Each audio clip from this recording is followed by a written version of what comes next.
Welcome, everybody. I'm going to start talking while we're watching the other pieces that are in this exhibition. This exhibition is called Layered and Stitched, 50 Years of Innovative Art. And it's unusual for a SAQA global exhibition in that there are 50 pieces representing 50 years of the art quilt movement. And we are really excited that today we are going to get to talk with three of the artists whose works are in the exhibition: Valerie Goodwin, Michael James, and Katie Pasquini Masopust. We are going to have presentations from each of the artists. And while they are doing their presentations, if you have questions for any of them, you can put the questions in either the chat or into the Q&A box, and I'll be monitoring what you're posting there. And then when we're finished with their presentations, then I will be asking them your questions, and we'll see how many we can get to by the end of the hour. Textile Talks is a collaborative effort being brought to you by these 6 organizations: the International Quilt Museum, the Modern Quilt Guild, the Quilt Alliance, the San Jose Museum of Quilts and Textiles, Surface Design Association, and my organization, Studio Art Quilt Associates. I'm Martha Seelman. I'm the executive director of Studio Art Quilt Associates, which is an organization of people who are really excited and passionate about the art quilt as an art medium. We have 4,000 members in 39 countries around the world. And this exhibition that we are highlighting today is an exhibition that was about the history of the art quilt movement. Lucy, can you highlight me for a minute? I'll come back to the spotlight auction after that.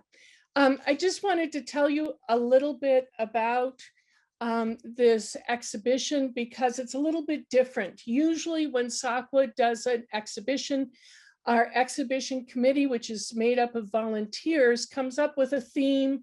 They set the parameters, we issue a call for entries, and then a juror that is from often outside the organization chooses about 35 pieces to be in the exhibition as it's traveling. This exhibition, Layered and Stitched, 50 Years of Innovative Art, came about in a different way. And that's why I wanted to take a minute to just talk to you about it. I think it was 2016, gosh, that was a long time ago. Lisa Ellis was the president of SAQA, and we entered into discussions with the Modern Quilt Guild about the possibility of doing a retrospective of art quilts at QuiltCon. As we were thinking through what that would look like and how we would select pieces to be on exhibit there, Lisa and I realized that there had not been a history of the art quilt movement done since 2002. So it was time to update it because there's so many wonderful artists who have been creating art in the last 2 decades. So we recruited Sandra Sider, who is the curator at the Texas Quilt Museum, and Nancy Bavor, who is the director of the San Jose Museum of Quilts and Textiles, and is an expert in the early art quilt movement in California, to help us put together a updated, expanded history of the art quilt movement. And that resulted in this book, Art Quilts Unfolding, 50 Years of Innovation, which you can purchase through Amazon.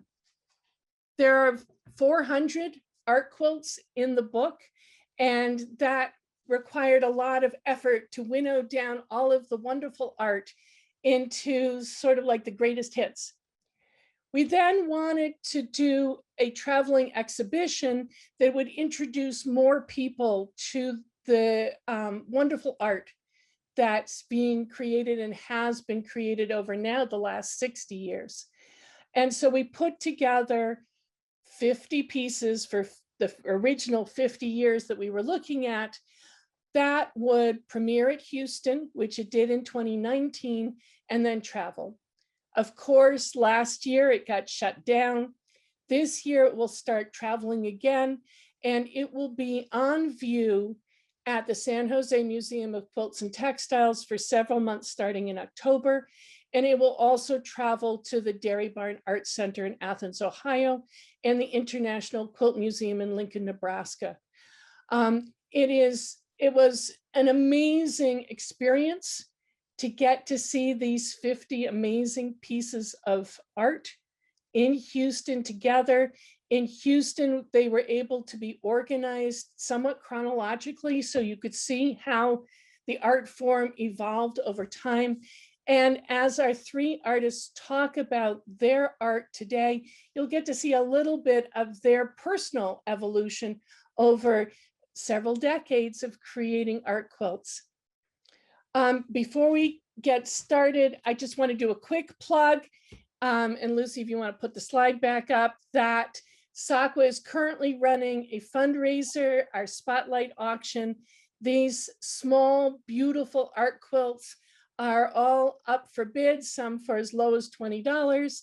And we encourage you to go to SAQA.com/spotlight if you'd like a small piece of art to brighten up your day, or perhaps as a special Mother's Day gift. All right, so the next thing that we're going to do is, oh, sorry, thank you. There's the exhibition schedule. Here's the opening slide. And what we're going to do is we're going alphabetically. So Valerie Goodwin is going to talk about her work. Then Michael James will talk about his. And then Katie Pasquini Masopust will talk about her work. If you have questions, again, put those questions in the chat, in the Q&A box. I'll try to keep on top of monitoring all of them. And at the end of Katie's presentation, then I'll ask the artists your questions. And at the very end, we will show the entire exhibition again. So don't log off, because it's sort of like the greatest hits of art quilts in this exhibition. So you'll want to see it again. All right, Valerie, let's hear from you.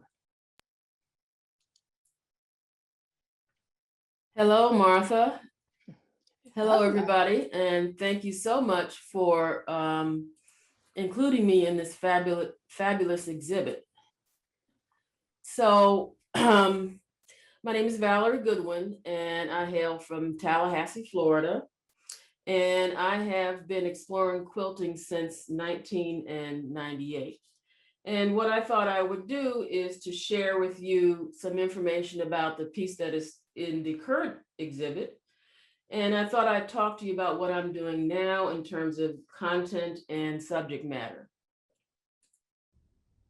So what you see here is on the right is a really fast kind of view in my current studio space.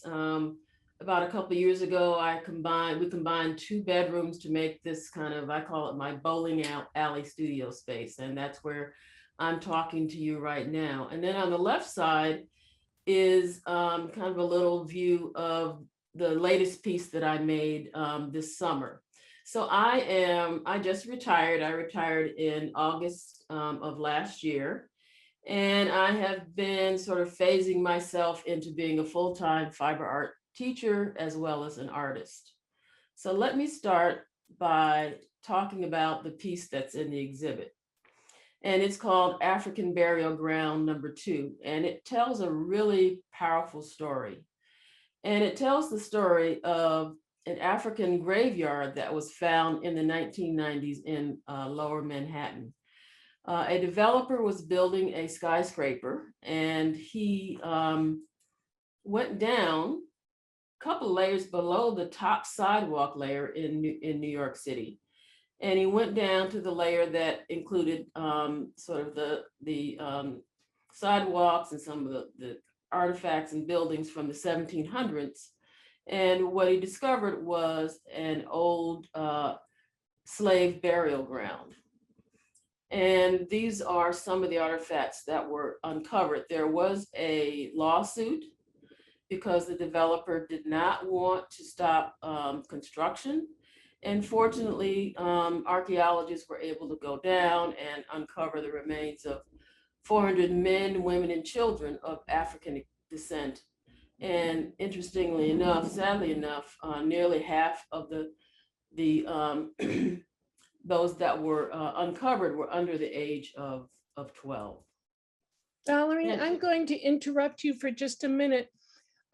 Many of us are seeing a black box over the top little bit of your screen. Is that something that you can change settings and remove? What I'm seeing, is the mute, stop video, participants, so on Mhm. at the top. That's all I'm seeing. All right. I think if you Oh, there it went it away. goes. You did it. Is this, Oh, is this no, it's good? back again. Sorry. Is that good? Yes. Okay. Thank great. you. You're quite welcome. And so what you see here is a depiction of some of the scenes that might have been taking place in when the Dutch were settled in Lower Manhattan. And you see the Dutch on the left side, and then on the right is an artist's depiction of the burial ground. And so here's a view of map of Lower Manhattan at the time. On the left side, can you guys see my red arrow? Yes? Yes, we can. Okay, great. So what you see is a map of Lower Manhattan during that time. And then on the right side is an artist's depiction of the burial site. And okay, I didn't include enough information, I guess. But if I go back to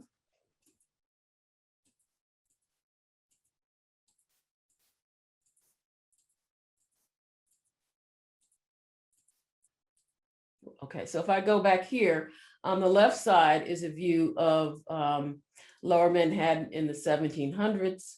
And then on the right is the view of Manhattan as it exists today. This brown area is the grave site. This area right here is a outline of it in current day Manhattan. And so the slaves were allowed to bury their dead in the site. They were given land beyond what's called the Palisades fence. And that was really because the Dutch wanted to have them as kind of the barrier between them and the Indians who they were feuding with.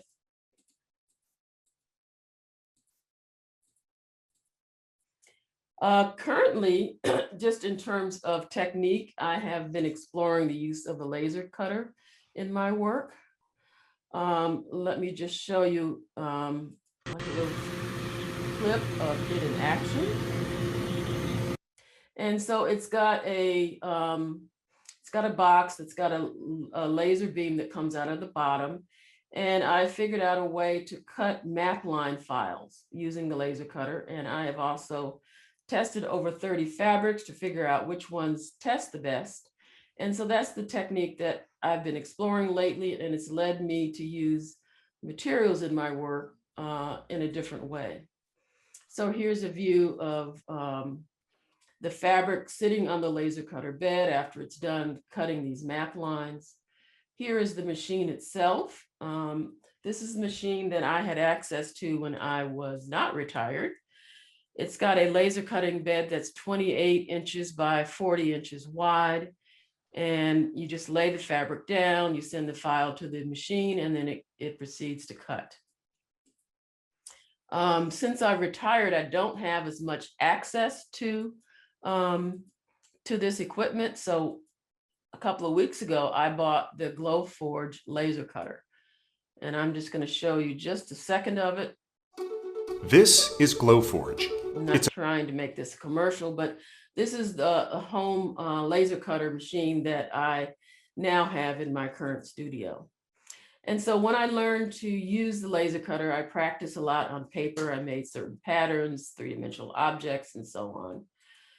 Gradually, I kind of shifted my way into using fabric, started to experimenting with layering and transparency and voids in my work. And also, I'm going to talk a little bit about a series I did once I got the use of the laser cutter under my belt.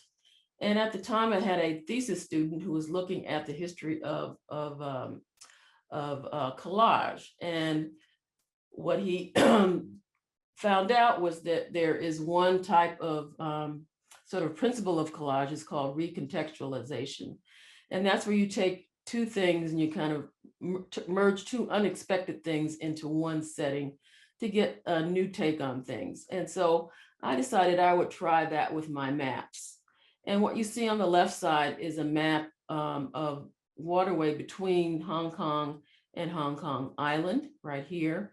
And then here are some imaginary building plans. And I thought I would combine them and play around with scale. And so you would have a map of imaginary place based on the combination of these unexpected items.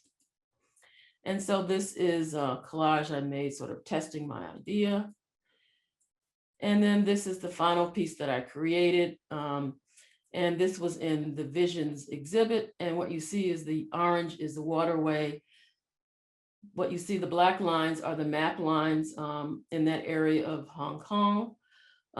But really, I sort of shifted away from what it really was to create kind of this imaginary place. And then these imaginary building plans exist as sort of connections between the two coastlines.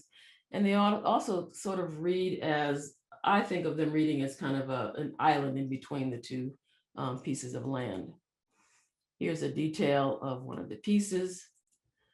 Here's another piece that I played around with. This is made out of kind of recycled leftover laser cut map lines I had. So I just wanted to play around with different techniques, kind of work a little bit the way Jackson Pollock might work, even though it's not paint.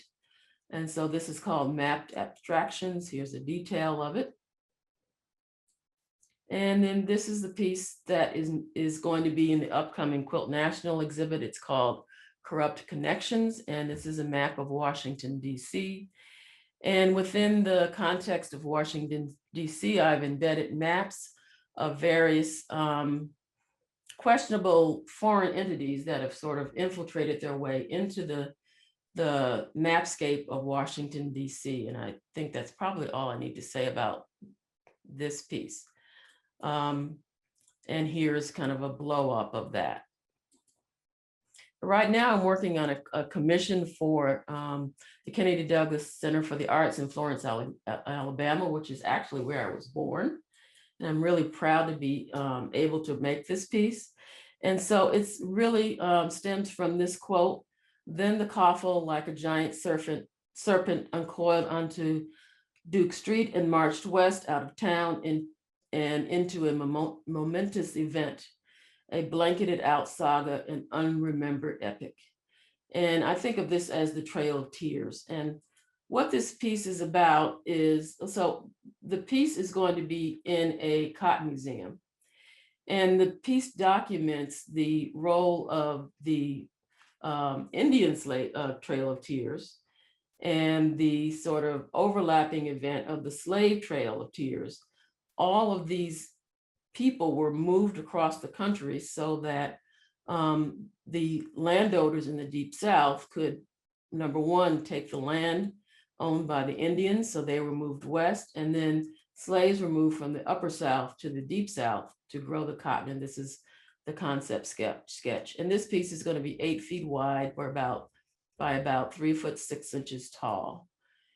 And when I work, sometimes I start, like you saw before, start with a sketch.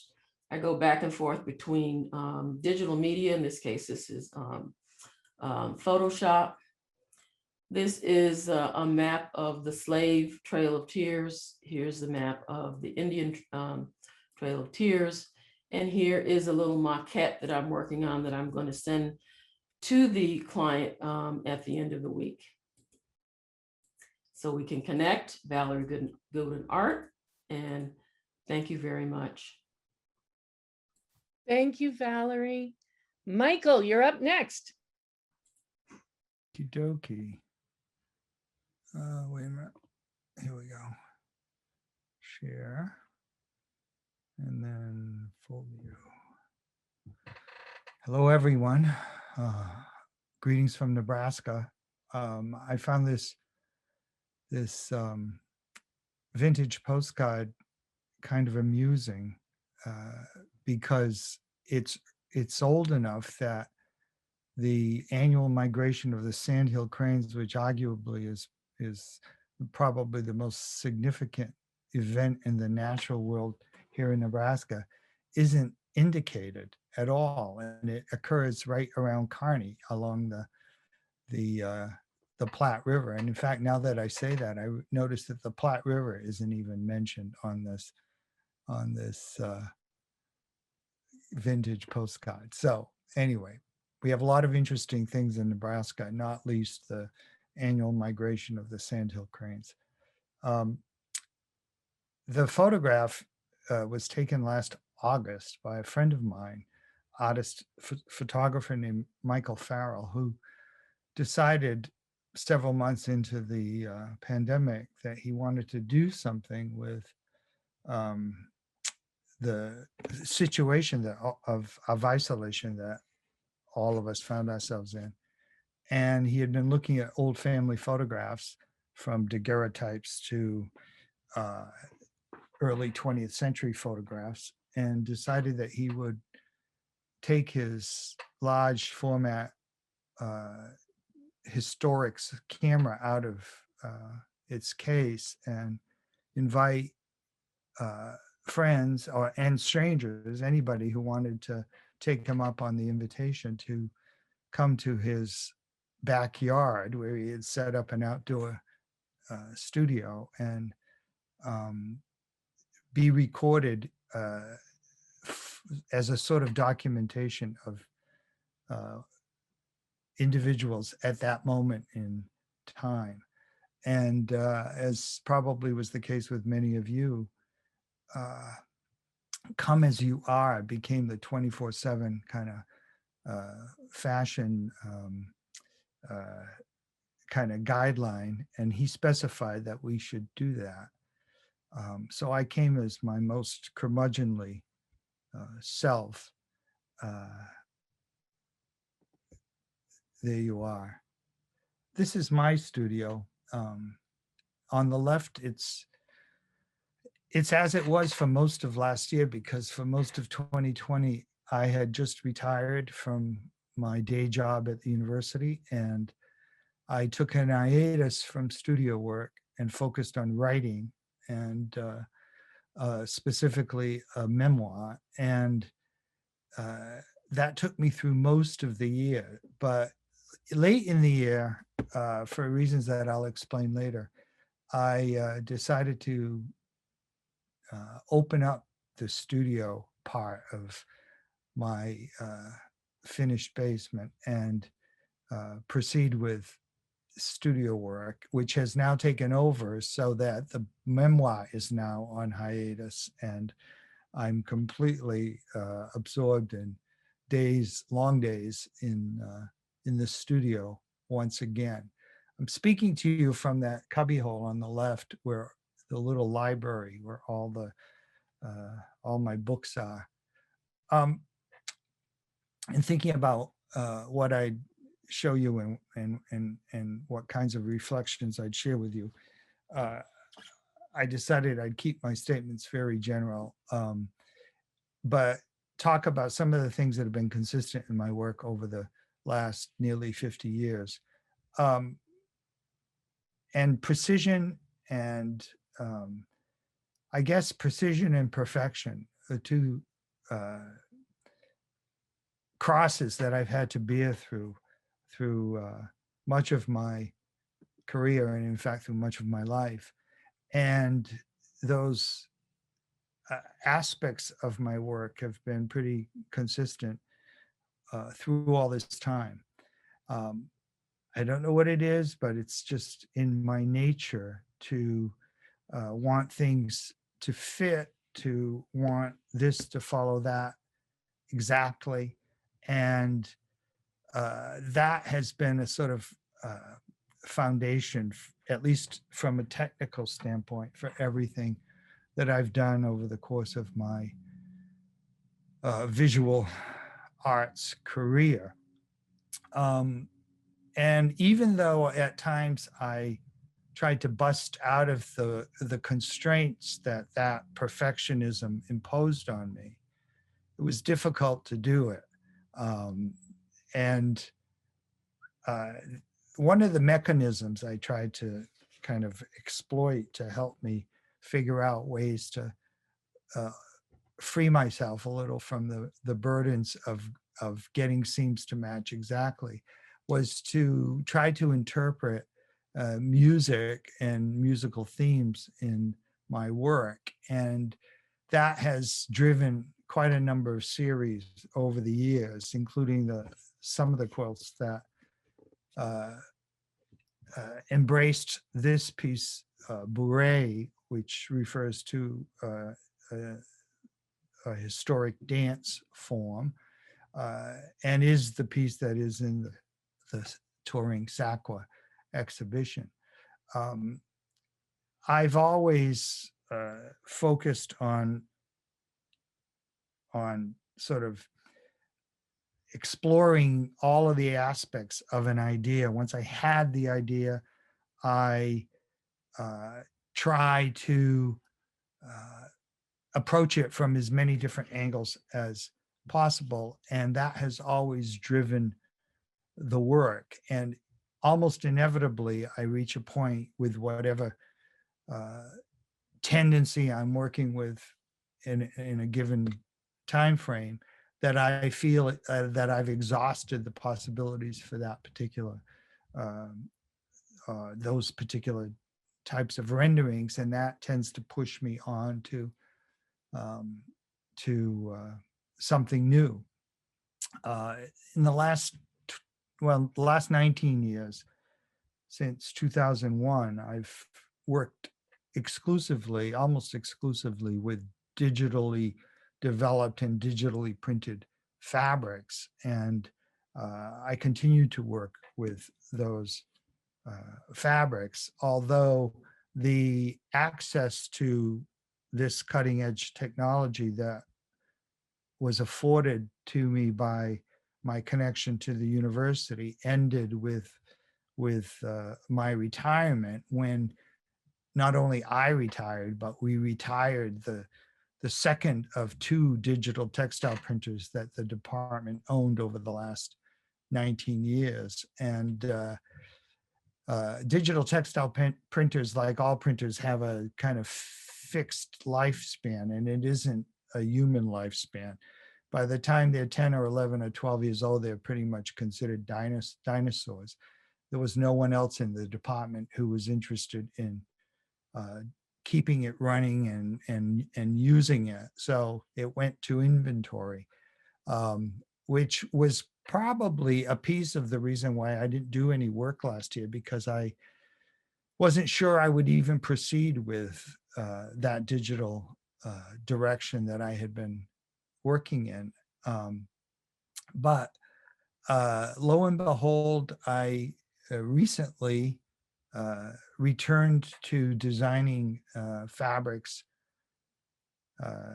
using Adobe Creative Suite, and have been using print-on-demand suppliers, various ones, successfully. Since last fall, since the end of, well, actually since winter, since early winter, I have been working with a geometric configuration of forms that technically exploits the traditional paper piecing method that I had done many, many, many years ago, primarily as samples of the technique for students and classes in the mid 1970s. But I've returned to it, and it fits in perfectly as a technique with my desire to do something constructively with my hands in the evenings when my wife and I join each other in our living room to watch one series or another, usually streamed on one of the streaming services. And in late fall, we decided to. I had never watched The Sopranos, and now I realize The Sopranos is sort of like television history and iconic television in the extreme. And I was aware of it certainly because that television show still pops up almost daily in some either article or something you hear on the news or whatever. So my wife said, "Well, you've never seen The Sopranos. We should watch The Sopranos." So in the late fall, we launched into watching all season 6 was 6A and 6B. So I'll call them 7 seasons, or I think it was 93 or 94 episodes of The Sopranos. And I'm happy to say we finished it last weekend. I'm hugely relieved. And out of that has come a body of work that I am still developing and hope to exhibit by the end of this year or early next year. So thank you. Thank you, Michael. Katie. Yes. Hello, everyone. Thank you, Martha, for including me in this. And thank you to Michael, who got me started down this pathway some 40 plus years ago. I'm happy to share my screen with you. Let me get set up here. Go for it. Okay. Well, there's my name in all its glory. I have always worked in series, so I'm just going to show you one piece from the many series I have worked in. I started out with mandalas, drafting and designing and machine piecing and hand quilting. So I had a whole series. A series takes me 3 to 5 years, whatever, just keep reinventing this idea in different works. I worked with 3-dimensional design, and a lot of times these series end up being a book. So I have a book on mandalas, a book on 3-dimensional design. I worked with isometric perspective, which was a lot of fun, a lot of drafting. Fractured landscapes was one of my most fun, passionate ones. I got to travel around taking pictures that would be inspiration for my pieces. This is in the Northern California where I am living now, up in the beautiful redwoods. Ghost layers and color washes, where I worked with an image, adding ghost or images that float in and out, painting the surface, painting a watercolor painting, and then interpreting that in fabric in the quilt. So starting to get, I was a painter before I was a quilter. So this piece was sort of the starting point of mixing quilting and painting for me. And then watercolor to quilt is another series I did where I take my watercolors, find a good little portion of a larger painting, and then interpret it in fabric. So I always recommend to people who are wanting to get started in finding their own voice to take classes outside of your medium, take classes besides quilting classes. I signed up for a wonderful class when I was living in Santa Fe, New Mexico, painting with acrylic. And I painted on just canvas, not framed canvas, just flat canvas. And then liked certain parts of my paintings, so would cut them up and then thought, well, I could sew these back together. I was trying to stay totally away from quilting, but I was making quilts with my paintings. And I needed to have a major piece for an exhibition. And I really love this composition, but it's quite small. So I thought, what if I made a quilt of the painting and then put the painting in the quilt? So here you can see I did a line drawing from the painting, capturing all of the marks, and then translated that to fabric, and then put the painting in the quilt top and quilted the whole surface. So that started the series that I'm going to focus on for you to see today, is working with my love of painting and my quilting, mixing them together, and it's just been a wonderful journey. Here is another piece. You can see the two paintings that I made off to the left. One, I made a painting with basically very light values and one with dark, and then cut squares out of each one of them and transferred them back and forth. And you can see that the quilt is made out of the top painting. So I just made it to look exactly like the top painting, but all out of fabric. And then the little black square was placed in. A little shadow was created by just using darker values of fabric to make that little painting look like it's floating on the surface. And again, then quilting the whole thing as one.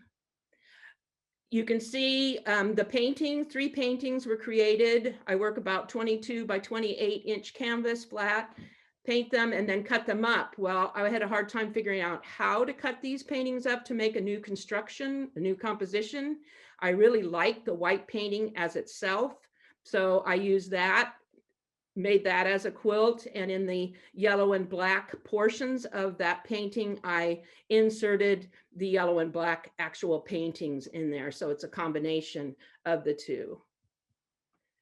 I did 3 paintings, a very light one, very white, one very red, one teal, cut those into 2-inch squares, made a composition, and then took each 2-inch square, enlarged it by 300% to have a 6-inch square, and translated that into fabric, which was really fun. Little daily process, you know, you get to finish one little square and move on to the next. Then I had this series sort of took a secondary series on graffiti. I'd been teaching in some large cities, noticing a lot of graffiti. So in the far left, you can see the little painting. And when I got it all cut up, two paintings cut up and reconstructed, I took a big brush full of black drippy paint and then painted on the graffiti. Then the painting itself is put into the quilt, and then the graffiti was copied with black ultra suede and laid over the whole surface. So there was many layers, and then they're all quilted. This is the piece that's in the show. It does not have, you can see the painting on the far left. Then I translated that, again, drawing all the shapes, translating that into using commercial fabrics. And the painting was not put into the quilt, but the quilt is inspired from the painting. So that's what I've been working on during this pandemic. This was one of the first pieces I worked in. I found it quite easy to be locked down in my studio for 14 months. I've gotten a lot of work done. This is the painting that was then translated in fabric, sort of the idea of the big cities, people locked away in their little castles. And then I was like, what am I going to do next? I can't go traveling. I have this painting that's been in my house. I must have painted it 10, 15 years ago. It's hung at the top of the stairs in my new home, and I pass it every day. I didn't know what my inspiration should be for my next piece, so I thought I would do this and did a drawing of it, had that enlarged. This is a large painting. It's about 40, it's 55 by 40. And when I got the drawing back, the line drawing of this, it was terrifying. So I decided to break it into 5-inch squares, work in a grid, and then put a little split, a very tiny strip that separates it and puts it into a grid. So this is my new series, my second piece. I just got out a huge piece of canvas, taped it up to my wall, painted a new composition. I like to add black and white fabrics to the actual painting that then get translated into the quilt. So this is my most current series, and that's it. Thank you very much. Thanks, Katie. All right, so Valerie and Michael, if you can pop back on. I have a lot of questions that people would like to know. So I'm going to start with Valerie. There were several questions asking for more about the history of the African burial grounds in New York City. is that in the Greenwich Village area? Is the cemetery still visible? And do you have any idea why there were so many children?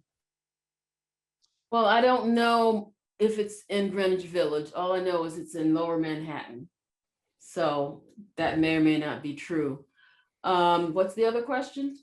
Can you still see the cemetery, or did it get buried underneath the development? It got buried underneath the development, but there is a museum and a marker, a memorial to it, right near where the gravesite is. Mhm. And the third question about the history was, do you know why so many of the graves were children? Because the lifespan was short. They would get sick. They would, they weren't eating well. They were worked too hard, and so on. Mhm. Then there were a number of questions about your laser cutter. So I'm going to deal with those, and then I'll move on to Michael and Katie. They wanted to know, what kind of laser cutter are you now using? And do you have it in your studio, or are you going to some kind of shared space to use it? It is in my studio. It is about 24 by 36 inches in terms of size. And so I just have to walk a few steps to the west. Okay. And it's a Glowforge. A Glowforge. Okay, Yes, and you thank probably you. see commercials for it.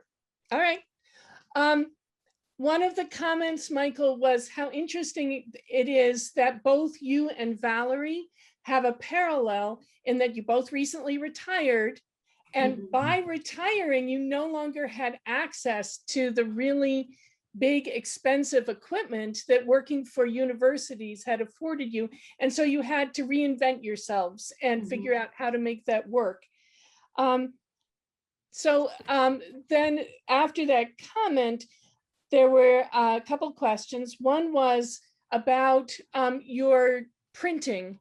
They wanted to know, are you printing on dyed fabric? Are you dyeing after the print is made? Or is the color of the fabric embedded in the file that's being printed? The easiest answer to this, at least for SAQA members, is to direct people to look at the most recent SAQA journal, which has a very good article called Revisiting Custom Printing by Chris Sasaki and Deb Cashat.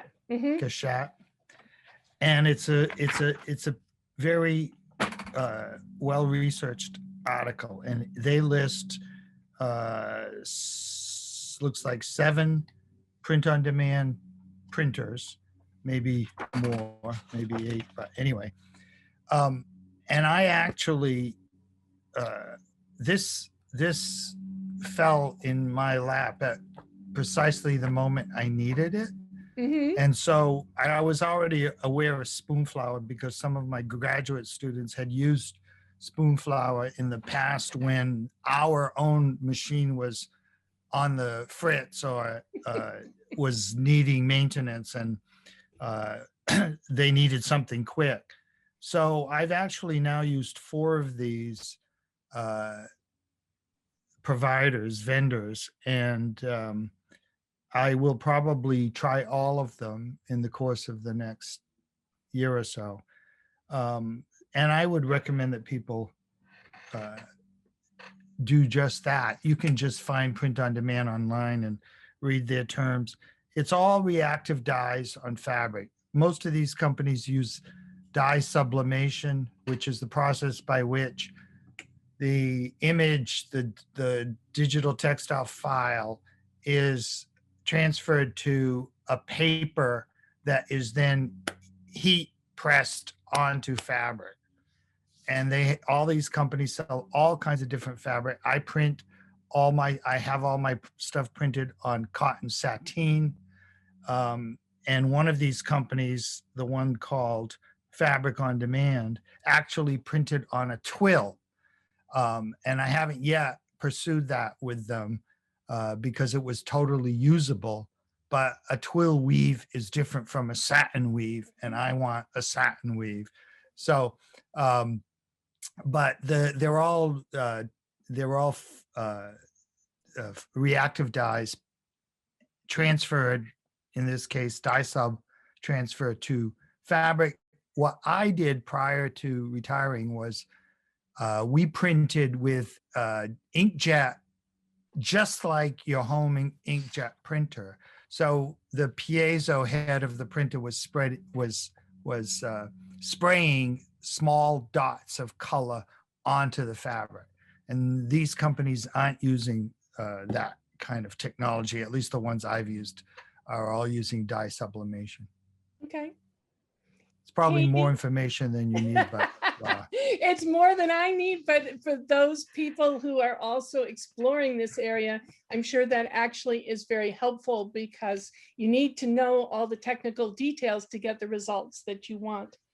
Katie, people wanted to know, what are you painting on? What kind of paint are you using? And then how are you translating a painting that's, mid-sized to a quilt that's so much larger? And are you really needle turning all those little spatters? Oh my gosh. Okay. Let's see.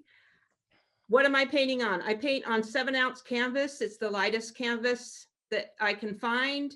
I treat it with GAC 100 twice, which is very pliable and allows the needle to go through it without breaking the thread.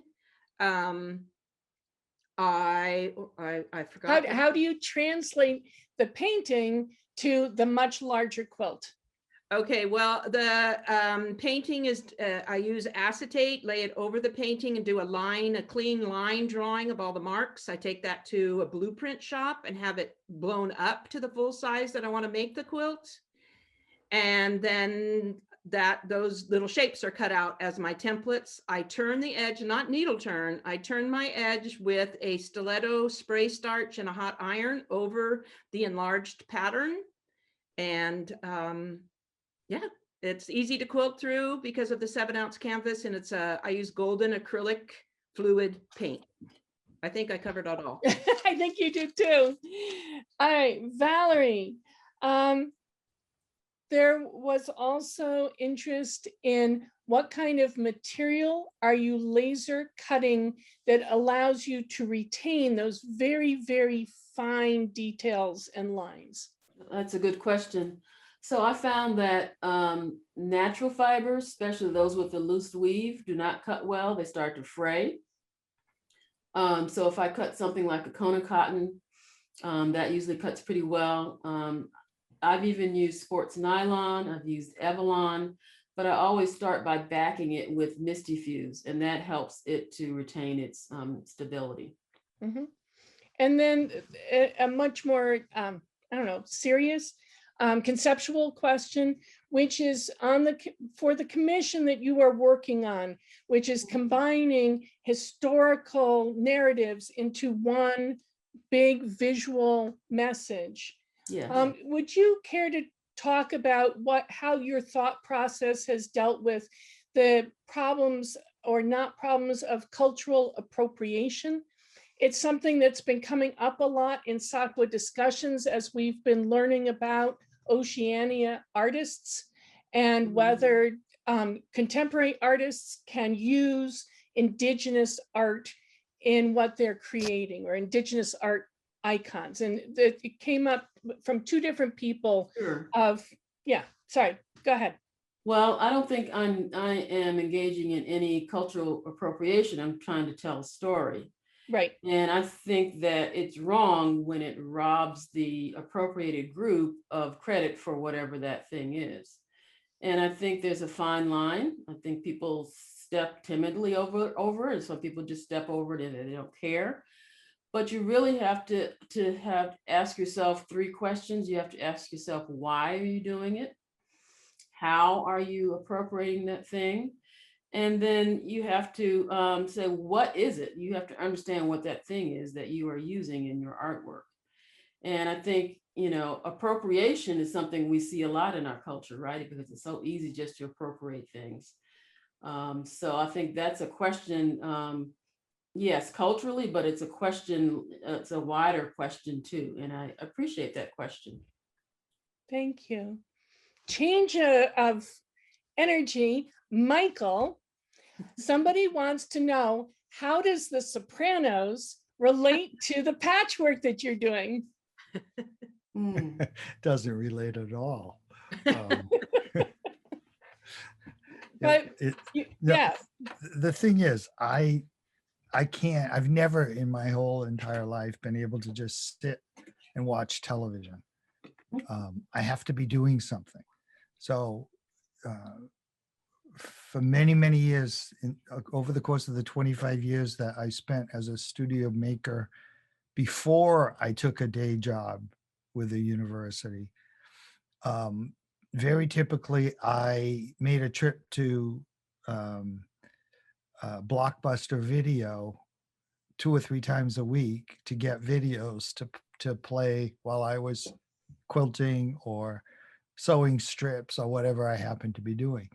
And this is really no different at all. I get antsy if I'm not doing something, and I needed something that I could do sitting in a chair in front of the television with only a small table necessary to hold sewing things, and a good light, and this particular geometric framework and the method I'm using to attach those pieces to one another fit perfectly.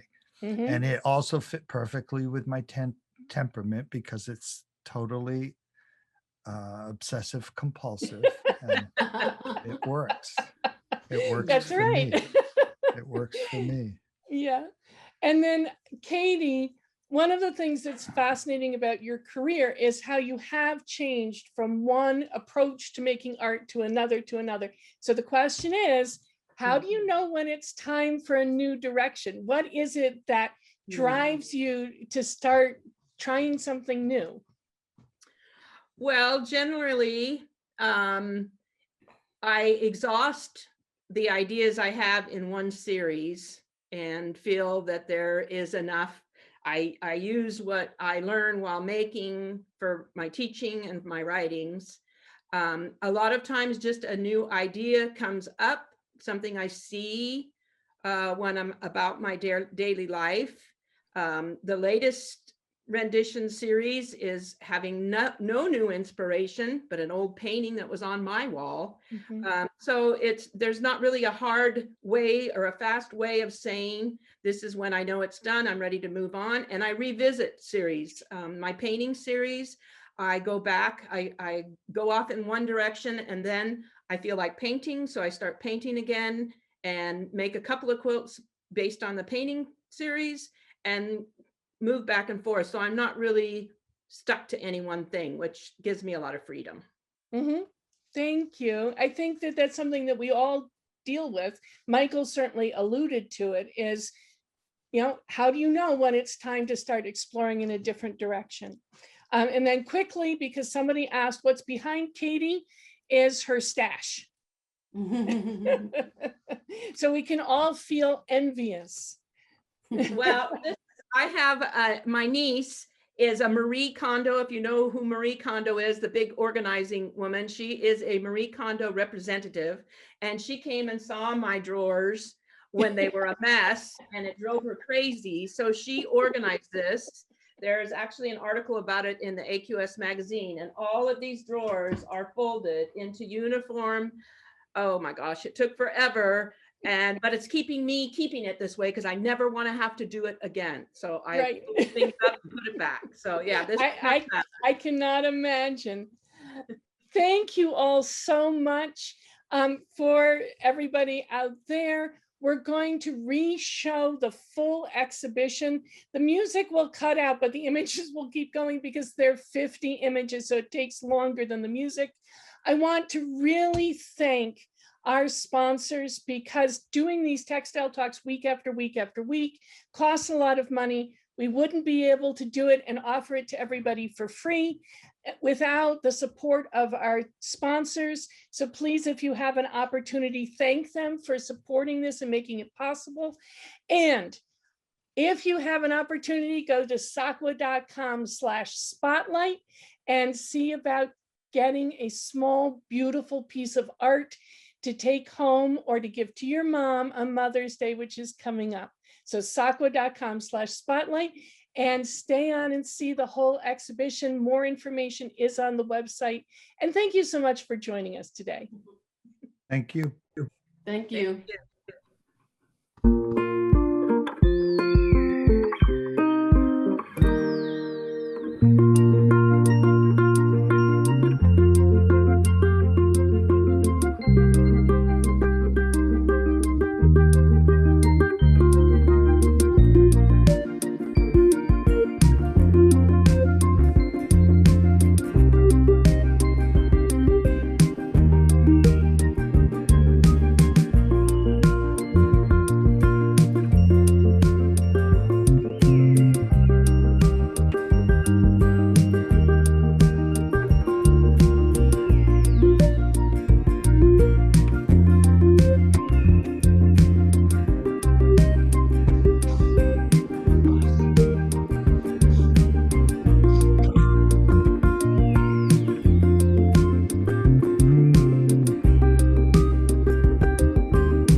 So we're just showing the last pieces from this exhibition. Go to SAQA.com and you can see where it's next going to be on display, which will be the San Jose Museum of Quilts and Textiles in California in October through the end of the year. It will be at the Dairy Barn Art Center and at the International Quilt Museum. And it really is something that you should not miss. I want to again thank our sponsors. Without them, we would not be able to bring you these textile talks every week. And we are very grateful to their support making these textile talks possible. Thank you so much for joining us, and I'll see you next week.